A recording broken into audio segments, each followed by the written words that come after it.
So this is IDD therapy. It's primarily used for disc injuries, persistent chronic back problems and sciatica, but we do also use it to treat similar things in the neck, so people who've got, again, persistent neck pain, often associated with pain into the arm. Disc injuries are extremely common. They are something that blights lots of people's lives. Often they respond to manual therapy, so, not quite often, they'll respond to anti-inflammatories and painkillers. But people do often go down the path of taking the painkillers, seeing the GP, taking more painkillers, being referred to a physio. They see the physio helps them to an extent, but they're still not better. They go back to the GP refers them to a specialist. The specialist sends them for an MRI. The MRI scan identifies that they've got a bulging disc in their back or their neck, which often is pressing on a nerve. And at that point, once they've gone through that system, they may also, alongside that, be having some osteopathy or chiropractic or acupuncture, those sorts of things. And in the majority of cases, those remedies will work. But there is a percentage of people for whom that doesn't have the desired impact, and they're left in a situation where they end up seeing a spinal surgeon, and the spinal surgeon has basically got two options for them. One is to inject them, and the other one is to operate on them. And there are plenty of people in this world who don't fancy the idea of injections. And the success rate with injections, whilst they can be very beneficial for some people, it's often only a temporary solution, and for some people it has no impact whatsoever. And then surgery is quite a scary thing. Although spinal surgery is much less scary than it was 20, 30 years ago, not everybody wants to go on the operating table and have a surgeon rummage around inside them and kind of start removing bits of disc and things like that. Now, there are a percentage of people for whom that is the only option, but there's a good chunk of people who have been kind of advised that they may need injections or surgery, for whom there is another option, and that is IDD therapy. And what we do with IDD therapy, the idea basically is to decompress, which is the idea of surgery as well, is to decompress the nerves that are being impinged upon and therefore reduce the pain they're experiencing in a limb, and also mobilise the part of the spine that's affected, stretch the muscles out a bit and just improve the function of the spine. And I believe it's a tool to get people comfortable enough so that they can do the right sorts of rehabilitation exercises so that they can then improve the situation overall.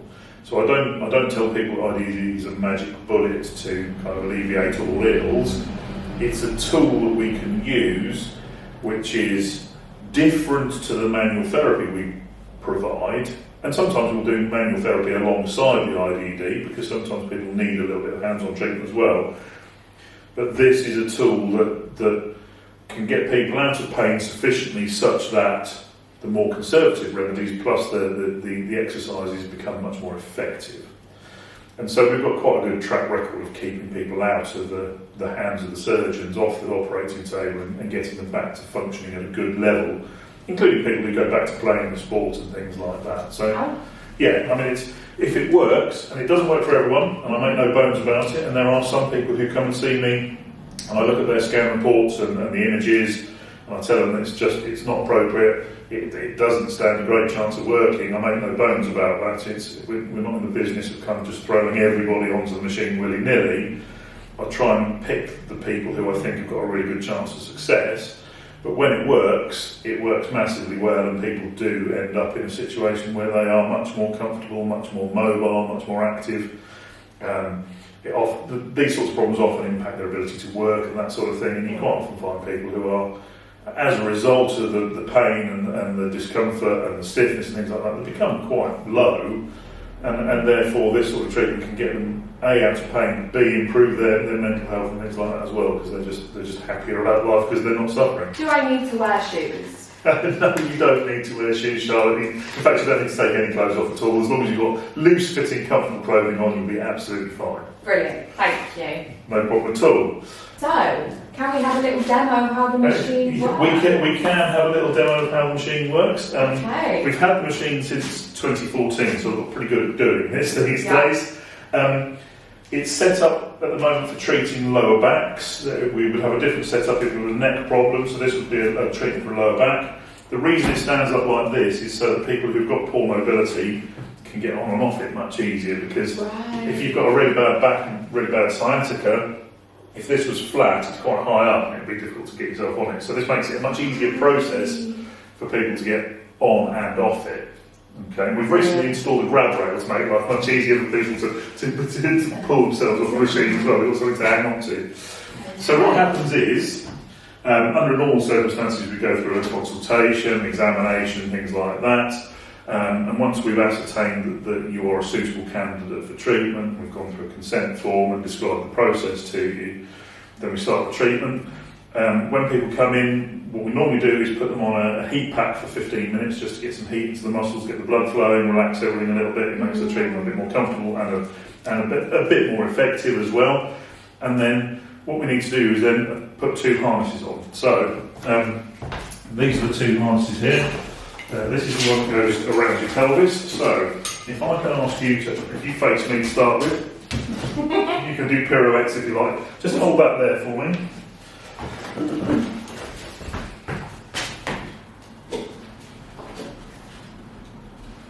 And can this be adjusted depending on people's size? Yes, I've got three different harnesses: small, medium, and large. So the machine is effectively rated to treat people up to, I think, about 30 stone in weight. So wow. Yeah, you can put people of almost any size on the machine quite easily. It's good. Right, if you just move your feet apart slightly for me. It's nice and comfortable. Good. The treatment itself actually is pretty comfortable. We have people who doze off while they're on the machine. That's often. Lovely. I can have a nap. Yeah, that's often because they find they're in pain, and sometimes just by the stretching mechanism, it takes the pressure off enough for them to become much more comfortable. So this is the chest harness. I'm going to put it over your hair. Sorry, we'll move that in a second. Hold on to that strap there for me. And hold on to that strap there for me. I'm just going to bring this around the front. Okay, marvellous. So, next step. If you step onto the machine there for me. Step. And just ease yourself back and put that behind your head. There you go. Slightly odd sensation this. Oh. So the machine moves very slowly and gently because you don't want any jolting and jerking for people who are in a lot of pain. It's not a nice sensation to be thrown about when your back is playing you up to that extent. So It's very comfortable. Good. It should get more comfortable in a minute. Lovely. Okay, just lift your head a second for me and back down again. So, I'm going to tighten the straps on the pelvic harness. The idea being that the pelvic harness is attached via this strap here to the machine, and then the chest harness is attached to the top of the machine. And effectively, the chest harness holds your top half in place while your bottom half is pulled towards the machine, basically. What a release. It can be, and as I say, people do tend to find it pretty comfortable. Right, if you just bend your knees up for me so your feet are resting on there, and just give yourself a little push up towards me. Keep going, lovely, that's fine, keep your knees bent up. So I'm just attaching the chest harness to the top of the machine. And slide this in under your knees. Good. And then these two go under your ankles. There you go. Oh wow. Comfortable? Comfortable. So that is a position, if you're in that position, then there is very little pressure on the discs in your spine in that position. That position in itself will take quite a lot of the compression out of the situation. So what I've done there, I've just attached the the pelvic harness to the machine.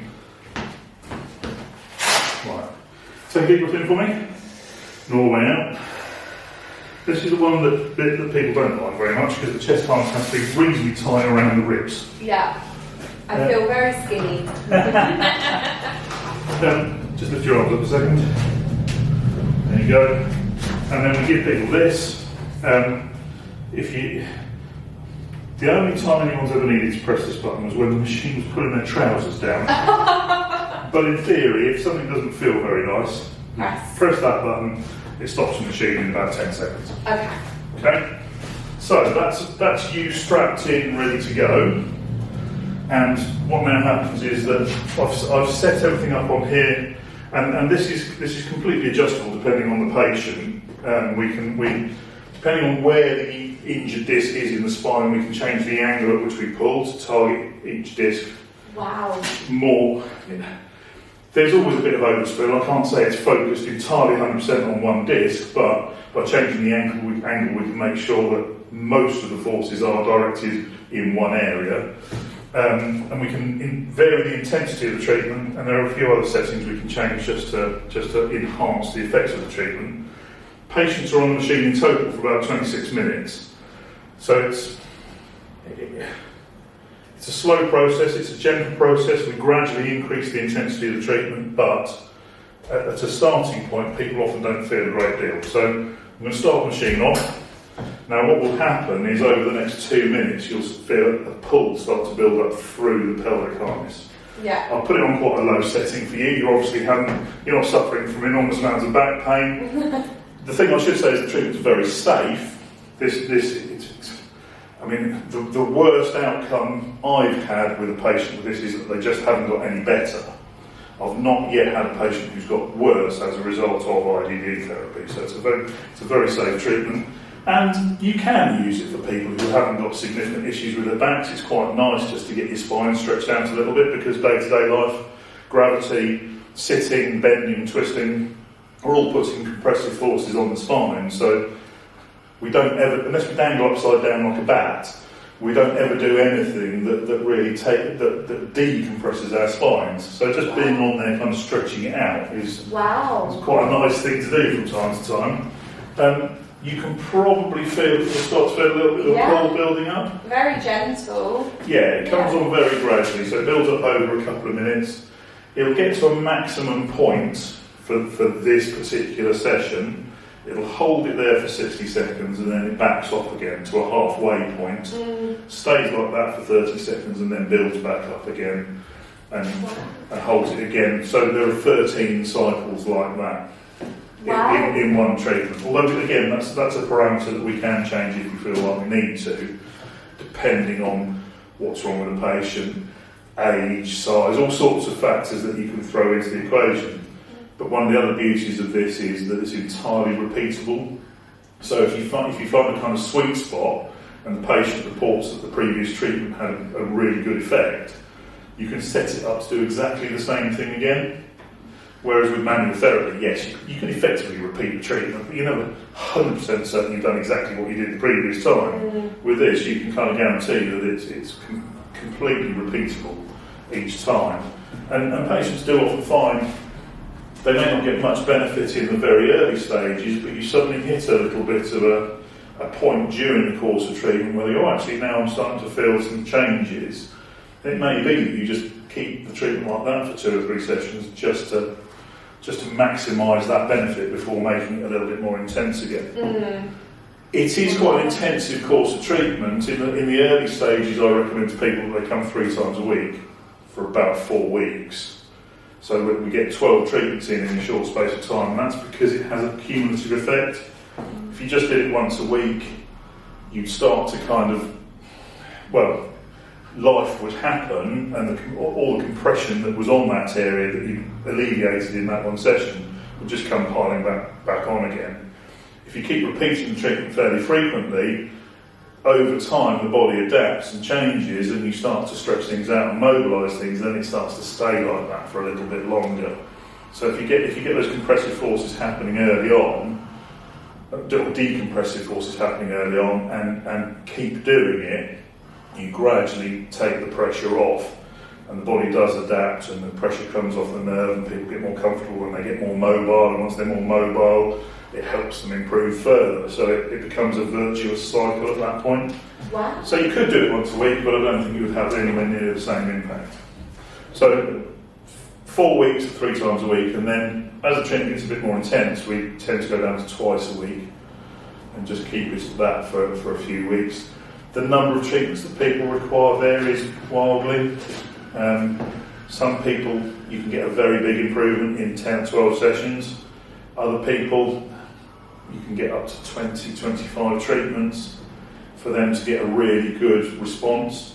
And there are unfortunately a few that don't respond, but that's the same with any treatment. But so I tend to say to people, have 12 to start with, see where that gets you, and then if we need more, we'll continue. But often by that point, people are seeing the benefits of it, and will happily continue because they're starting to get the improvements they're looking for. Wow. So what's that feeling like at the moment? Relaxing. Yeah? Yeah, it's a lovely position. It's very cushioned, very comfortable. So what we do, and I will do this in just a second. I wouldn't normally necessarily do this on the first session. Don't worry, it's not going to do any harm. That's okay. There are a couple of catches under here that I can undo, and it actually allows the table to separate, which is, this isn't much of a spectator sport, unfortunately, but undoing those catches does allow the table to open out, and it increases the strength of the stretch a little bit. So you can probably feel the machine just easing off at the moment. Yeah. So I'll just undo those catches, and the next pull will feel just a little bit stronger. Lovely.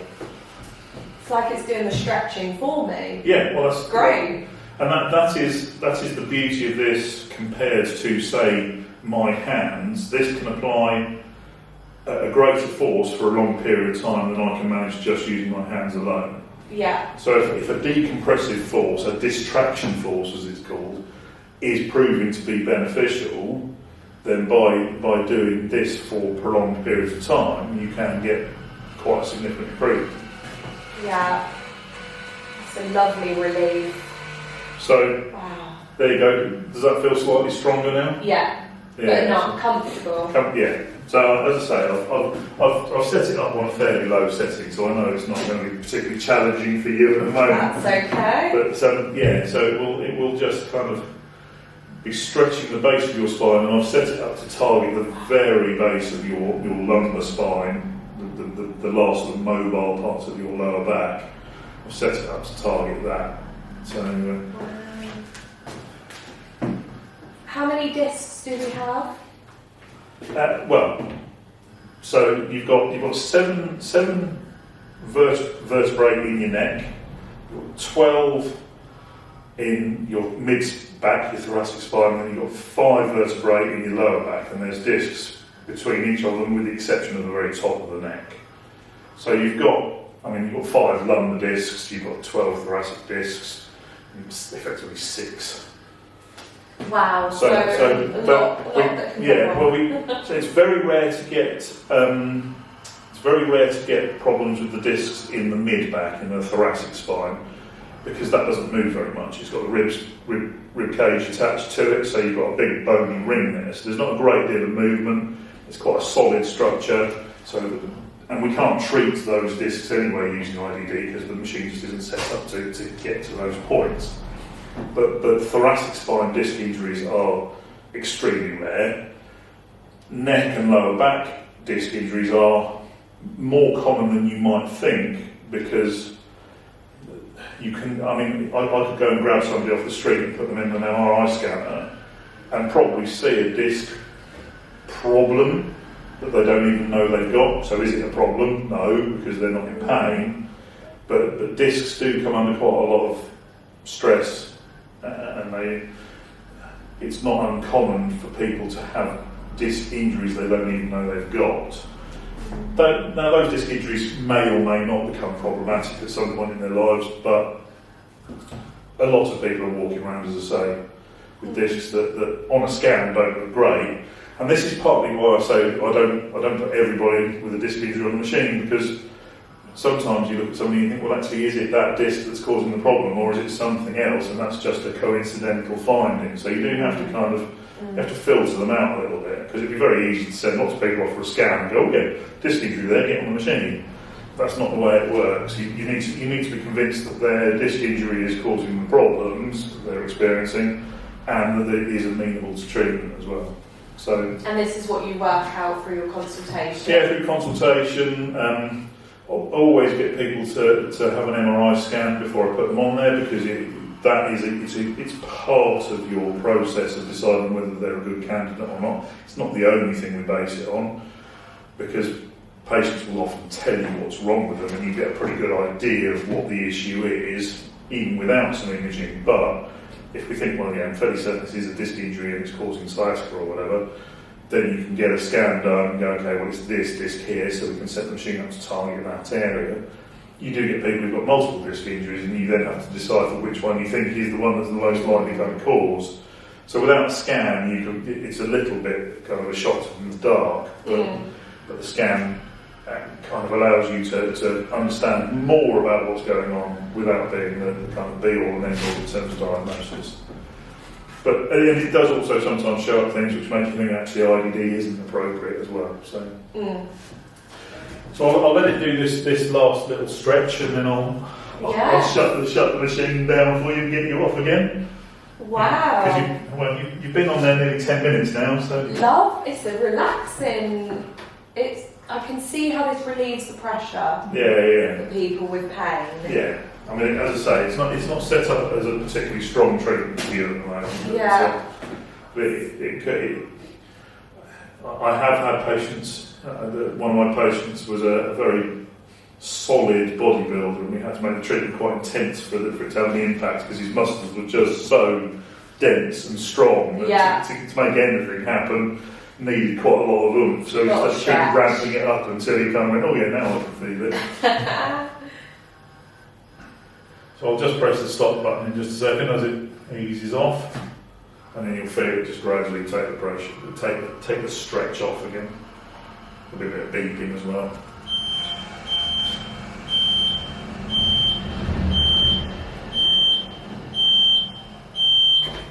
Wow. So, unhook you again. I'll switch that from you.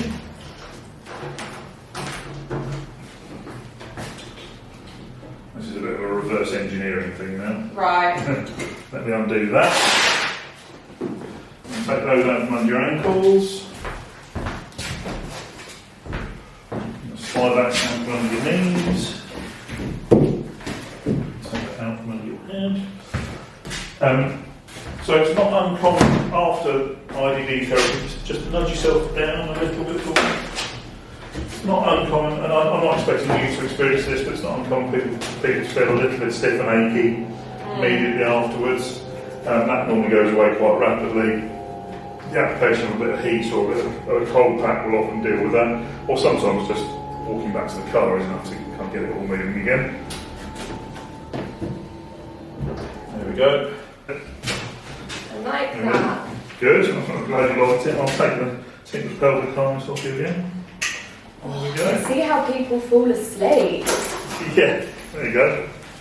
Fabulous. So that is IDD. That is the IDD therapy machine. Thank you very much, Cool. Michael. And how can people book that with you? So we tend to get people to call up for that. We do offer a free 30-minute consultation to people to kind of assess their suitability, talking through their options and discuss the implications both in terms of time and cost and the likelihood of it succeeding for them, and then they can make a decision on whether they want to proceed with it or not. So yeah, call us up, we'll book you in and we'll have a chat and see whether we can go from there. Brilliant. Thank you very much, Michael. No problem.